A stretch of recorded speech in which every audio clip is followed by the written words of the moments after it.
Alright everybody, welcome into the channel, Deception Sports Talk. I'm Deception and I talk about the New York Football Giants. Today's topic, we're going to be going over some things that came to be during the second day and the first day of Giants off-season training. Not a whole lot to talk about. The media isn't really able to report on anything that they see, even if I don't even know if they're even allowed in the building. Giants media staff isn't really giving us anything to really go off of, besides some vague descriptions of plays that may have happened throughout the day. Some things that do come out that are really cool to see is pictures of Daniel Jones and Malik Neighbors working out together. That's the first time we've ever really seen those two have any kind of an interaction. So, I mean, on the surface, that's pretty cool. There was reports that, Carmen Bracillo was working out the offensive line, and what he did was he split the offensive line into two halves. So you had the left side of the line, you had the right side of the line, and what the drills were, and apparently what they were working on, initially they were working on stump pickups, but that's not the unique part about this. The unique thing is the configuration that he had when he split the line into two halves. So on the left side, you had Andrew Thomas, you had Jermaine Illuminor, and then you had John Michael Schmitz at center.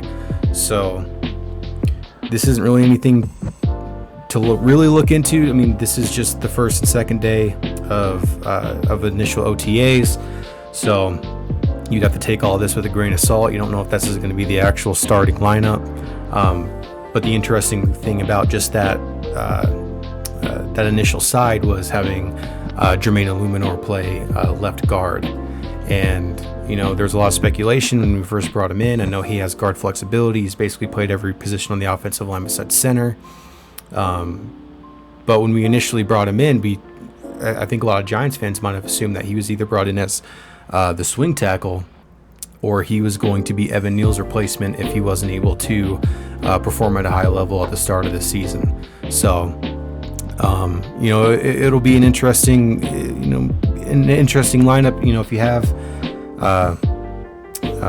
Illuminor playing guard, I'm not sure if he's as good of a guard as he is a tackle, so you might be losing out on some productivity there if you have to keep him at guard. Obviously the hope going into this year is that Evan Neal is able to take a step forward. There was reports that his rookie year and his sophomore year, he was dealing with injuries in both years, so maybe that had to do with his lack of production on the field. As the 7th overall pick in the draft, as the second offensive lineman taken that year, and someone who was initially thought to be considered, there's a possibility of him being the first overall pick, hasn't lived up to the draft stock, hasn't lived up to the hype. All those videos of him, pre-draft, of him doing those balance workouts, and one of his biggest issues, especially being in the pros, is his balance and him being too top heavy, and his punching too early, and then with his stature and size, it's not as forgiving for him if he were to anyway, I'm getting into the weeds on that stuff, but basically, yeah, he's too top heavy. Doesn't help him out in the run game, doesn't help him out versus either speed or bull rushers. So hopefully he's able to take that step. He can be our right tackle for the future, and then hopefully we have a solid interior with Jermaine Illuminor if he's able to be a solid guard for us, and John Runyon on the other side of John Michael Schmitz, and hopefully that'll be able to keep our quarterback, whoever that might be, upright for the remainder of the season. Another thing too about that configuration, just kind of off the top of my head, is that they're going to have Jermaine Illuminor play the left guard and not the right guard, when I know John Runyon in his initial press conferences was telling the media that he could play either side, and he's played left guard, he's played right guard before in the past, but he preferred to play left guard. So and he was pretty open about that. So I wonder if you'd want to try to compensate him if he feels like if he's more comfortable at left guard. You'd probably want to keep him in a spot where he feels like he can perform at his best. And then, like I said, Jermaine Illuminor, he's played basically every position on the offensive line, so he might be more suited, especially coming from being a right tackle, that he might be a better right guard. that's, I mean, not really a whole lot to look into that. Like I said, second day of OTAs, not a whole lot to go off of. It was reported that they were working on some red zone drills today. Worked on red zone drills last year a lot too, and didn't really seem like it, worked out. Actually, going into last season, we moved, or that initial game versus Dallas, we actually moved the ball pretty well. In between the 20s, and then when we actually got down into the red zone, that's when all hell broke loose. So definitely need to work on the red zone.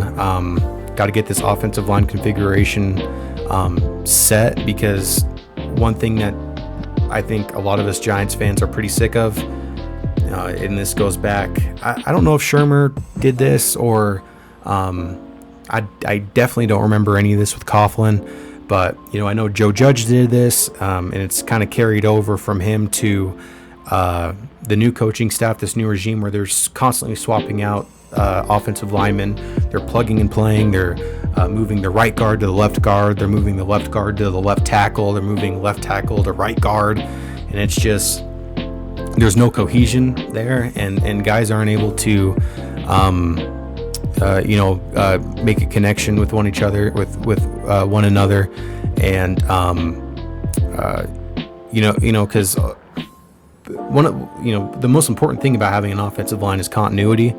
Having guys that know each other, being able to communicate silently without having to actually point shit out and fucking physically tell somebody, hey, watch out for this safety, or watch out for this linebacker. You can kind of just know what each other, know what one another's already thinking, before the play starts, and that way you're able to not think so hard and not feel like you're just reacting, but be able to actually execute with technique. So we had the reports about the offensive line, split in half, yada yada yada, and then we had reports that they're working in the red zone. I don't know if it was today or if it was yesterday. One of the touchdowns that was reported was to Devin Singletary. Again, don't have any footage or anything of that. Just word of mouth reports from people who were in the building at the time. So other than that, I mean, there hasn't really been a whole lot to talk about, other than here's another thing that I was thinking about, just looking at the pictures that Giants have posted on their social media, and a lot of the whenever you do see like a play from the defense's perspective, and you get to see like the offensive line, and you get to see the quarterback, a lot of the pictures, and I think they posted like 150, 200 pictures on their social media, you only see a handful of those where you actually see Daniel Jones behind center, and most of them you'll see either Drew Lock, you'll see Danny DeVito. So and it looks like they're running with the first team, so it's not like it's first team, second team, third team issues where that's where those photos are being taken. So I don't know if that's an indictment on Jones's health, and they're maybe not too sure if even Drew Lock is the for sure starter, and maybe they might want to go with someone like DeVito. So I mean, after the first 2 days, that's really all we got to go on.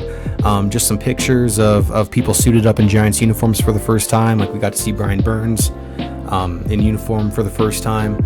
Got to see, like I said, Malik Neighbors and Daniel Jones together, talking about, stretching together, giving each other fist bumps and whatnot. So it's cool to see the camaraderie between those two already.